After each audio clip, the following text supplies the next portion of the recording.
YouTube channel में आपका स्वागत है। इस सेट हमारे पास है कि रेडमी 8 है और इसमें देखिए नो सर्विस की दिक्कत आ रही है। सिम पड़ी हुई है इसमें, देखिए इसमें सिम एयरटेल पड़ी हुई है और इसमें नहीं आ रहा है, ठीक है ना। तो इसका मोबाइल नेटवर्क मैनुअली सर्च करके देखते हैं क्या बताता है।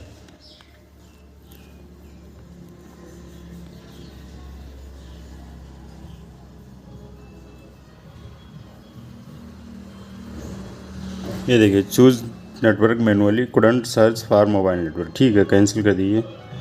ऑटोमेटिक पे आ गया। और अबाउट फ़ोन में हम इसका बेस बैंड भी चेक कर लेते हैं। ठीक है, बेस बैंड इसका आ रहा है, ठीक है। IMEI नंबर भी इसका हम चेक कर लेंगे, ठीक है। ये देखिए इसके IMEI नंबर सही हैं, ठीक है, कोई दिक्कत नहीं है। लेकिन इसमें नेटवर्क नहीं आ रहा है। चलिए इसका हम कॉल टेस्टिंग करते हैं, देखते हैं इसमें कहीं पे शॉर्ट तो नहीं है हमारा 4G या 2GP है। ये हमारा जो रेडियो फ्रिक्वेंसी IC है WTR इसमें लगी हुई है 2965, ठीक है। इसको बनाने की कोशिश भी की गई है लेकिन ये सक्सेस नहीं हुआ। और इसमें ये हमारी रेडियो IC लगी हुई है 2965।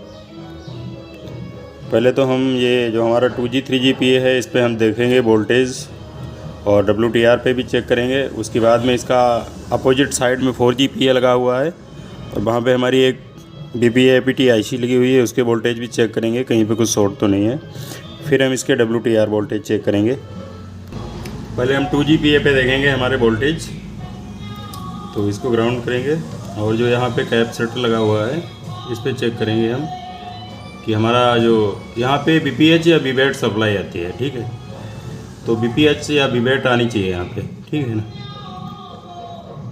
देखिए 3.8 आ रही है। उसके पड़ोस में एक कैप लगा हुआ होता है, वहाँ पे हमें देखना है इसमें 1.8 वोल्टेज आ रहे हैं नहीं आ रहे हैं।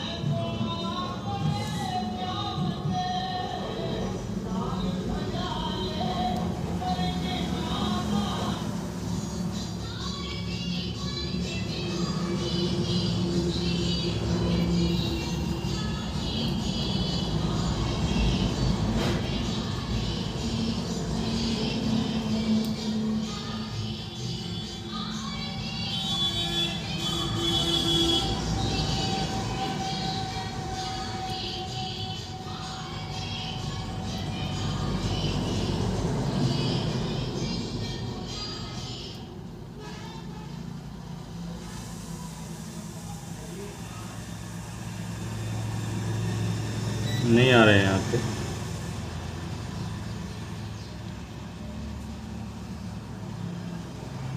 नहीं आ रहे हैं। ये हमारा इस पे BPH पावर आ रहा है। अब हम 4G को भी चेक करेंगे कि हमारा वहाँ पे BPH बन रहा है, पहुँच रहा है या नहीं पहुँच रहा है। देखिए 4GPA पे हम इसका देखेंगे कि जो 4GPA को इनपुट वोल्टेज मिल रहा है कि नहीं मिल रहा है इसका, ठीक है। देखिए 4GPA है, इस पर आपको इनपुट वोल्टेज मिल रहा है। ये BBAT या BPH सप्लाई जाती है कभी कभी, ठीक है। और इसके बाद में यहाँ पे हम देखेंगे इसमें इधर हमारा APT BPA APT वोल्टेज आता है। ये वोल्टेज हमारा देखिए कम हो रहा है, ठीक है ना, डाउन हो रहा है। क्यों? क्योंकि हमारा सिग्नल नहीं आ रहा है इसी पे, इसके लिए जो वोल्टेज वो हमारा बनता है।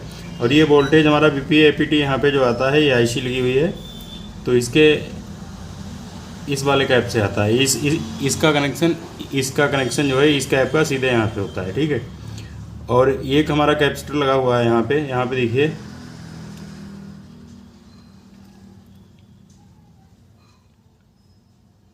यहाँ पे हमारा 1.8 वोल्टेज आता है, वो इस समय नहीं आ रहा है। इस पर वोल्टेज हमारा डाउन हो रहा है लगातार।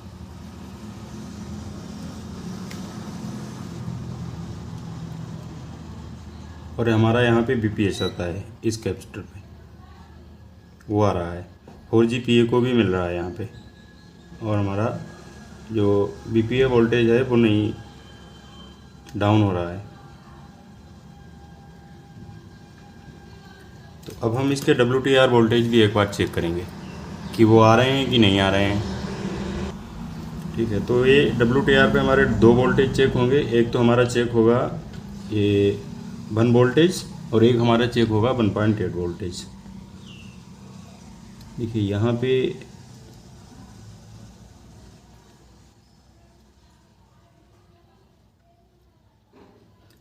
कोई वोल्टेज नहीं आ रहा, यहाँ पे भी कोई वोल्टेज नहीं आ रहा। दोनों कैप पे जो है कोई वोल्टेज नहीं आ रहा है।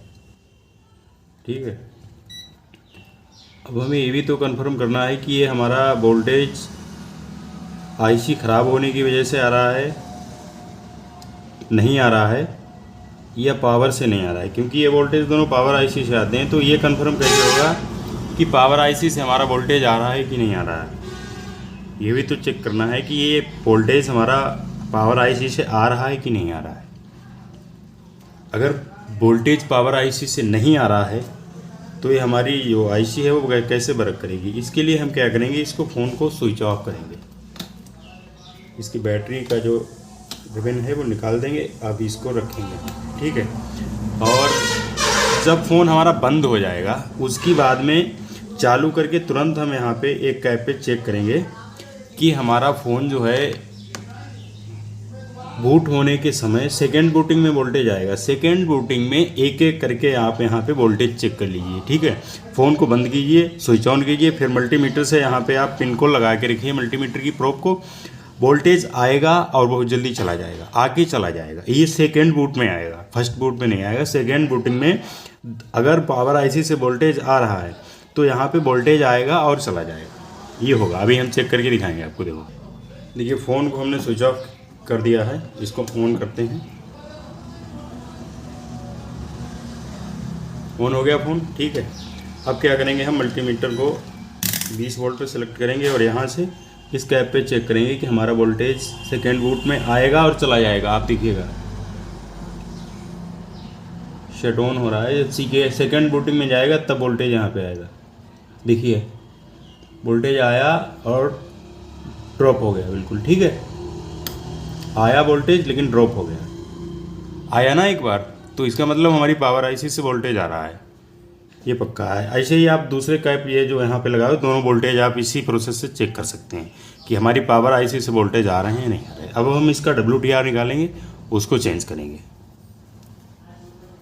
और देखिए WTR आईसी जो है मैं एक बार 10 पीस लाया था और हम इसमें नई आईसी लगाएंगे बिल्कुल। ठीक है, नई आईसी लगाएंगे हम। रिवॉल्व करके भी लगा सकते हैं आप, अगर स्टेंसिल है आपके पास आप रिवॉल्व करके लगा सकते हैं। और नई आईसी अगर है तो उसको रिवॉल्व करने की ज़रूरत नहीं पड़ेगी आपको। ये देखिए, और चेंज करते समय आपको इसका जो नोच का पॉइंट होता है उसको चेक कर लेना है कि ये कहाँ पे है। ठीक है, उसको आप ज़रूर चेक कर लें। देखिए यहाँ पे एक छोटा सा पॉइंट होता है ये आईसी पे। ठीक है ना, जिस एंगल में ये हो ये आप देख लीजिए, जिस एंगल में होगा उसी एंगल में आपको लगाना पड़ेगा। नहीं आईसी फिर उल्टी हो जाएगी, फिर बात नहीं बनेगी। शर्ट में भी आप देख लीजिए, इसमें एक पॉइंट होता है लगा हुआ कि है कहाँ पे, उसको आप ध्यान रखना है। जैसे ये पॉइंट जहाँ पे होगा उसी कॉर्नर पे, उसी एंगल पे आपको देना है। देखिए इसमें देखिए आप, ये है ना, ये पॉइंट यहाँ पे है ना, ये छोटा सा बिंदु, तो इसको भी आप जो है यहीं पे रखिएगा, इसी हिसाब से लगाइएगा। अभी हम निकाल के लगा के आपको दिखाते हैं। आपको एक बात और ध्यान रखनी है, हमारा जो डिसोल्डिंग वायर है, इससे हम इसके जो पॉइंट्स हैं ये आयरन की वजह से अच्छी तरीके से क्लीन कर लेंगे।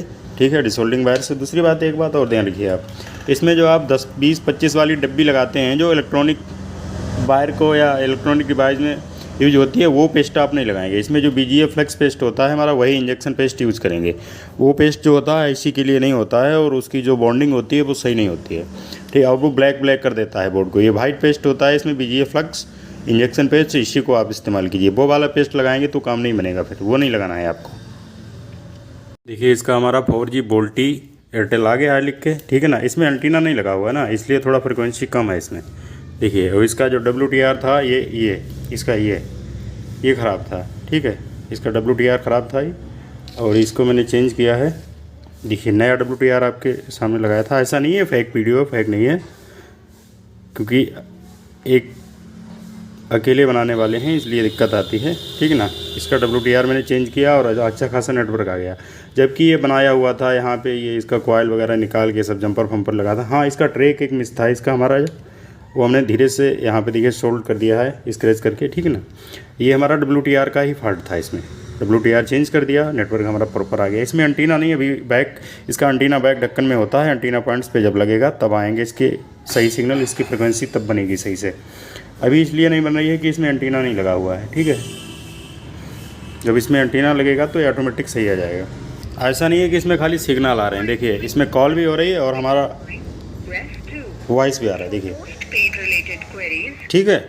ऐसा नहीं है कि इसमें सिम आ गई है, कॉल नहीं, कॉल एंड हो रही है, ऐसा नहीं, देखिए चल रहा है। तो ये होता है ना, कभी कभी क्या होता है, सही तरीके से डायग्नोस नहीं कर पाते हैं कुछ लोग, इसलिए दिक्कत आती है। और मैंने एक बात आपको बताई थी वीडियो में बीच में कि इसमें एक चीज़ आप ध्यान रखिए, इसमें पेस्ट आपको सस्ता वाला नहीं यूज़ करना है, पेस्ट आपको सही यूज़ करना है, ठीक ना।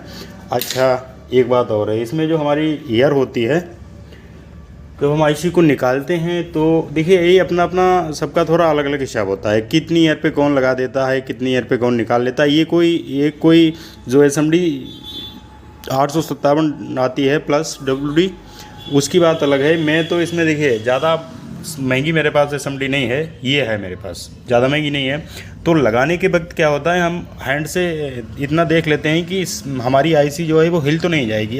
पता चला आपने ईयर इसकी 4-5 कर दी, ठीक ना। और मेरे यहाँ वोल्टेज जो है 250 आ रहे हैं AC, ठीक है ना। तो मेरा जो हीटर है वो मेरा 250 पे था, और ईयर मैंने करके रखी थी इसमें 3, इसकी 3 ईयर थी जब मैंने निकाला था, इसकी 2 ईयर की थी जब मैंने लगाया था। लगाने के बाद में जब मेरा IC बैठ गया था, उसके बाद में एयर मैंने थोड़ा बढ़ाया था, उसके बाद में मैंने IC को चेक किया था कि मेरी IC प्रॉपर तरीके से बैठा है कि नहीं बैठा है। तो जब हम थोड़ा माउंट होने के बाद में, जब हमारा IC माउंट हो जाता है, उसको चेक करने के बाद में हम थोड़ी सी ईयर को जो है हम उसको बढ़ा देते हैं, थोड़ा इंक्रीज़ करते हैं, जिससे कि हम देख सकें कि हमारा IC सही तरीके से चेक करके कि बैठा है कि नहीं बैठा है। तो ईयर जो है, अगर आपके यहाँ सही वोल्टेज आ रहे हैं तो 250, तो इतने पे आप लगा निकाल सकते हैं, ठीक है। सस्ती SMD है मेरे पास, ज़्यादा महंगी नहीं है। ईयर का कुछ लोग नहीं ध्यान रखते हैं, जैसे फिर वो IC लगाते हैं तो वो IC उठाते हैं, वहाँ पे हैंडल लगाते हैं तो IC उड़ जाती है, तो इसलिए उड़ जाती है ना। और ये हीट आप ज़्यादा रखेंगे, ईयर आप कम रखेंगे तो IC आपकी जल जाएगी, ऐसा भी होता है। तो दोनों चीज़ों का जो है एक सीक्वेंस बना के रखना पड़ता है। वो जब आप काम करेंगे तो 1-2 बार करेंगे, फिर आपको उसका एक अनुमान लग जाता है कि इतने पे IC हटेगी नहीं, उड़ेगी नहीं या जलेगी नहीं ना। तो इस हिसाब से आपको जो है आ जाएगा। 1-2 बार आप करने की प्रैक्टिस कीजिए।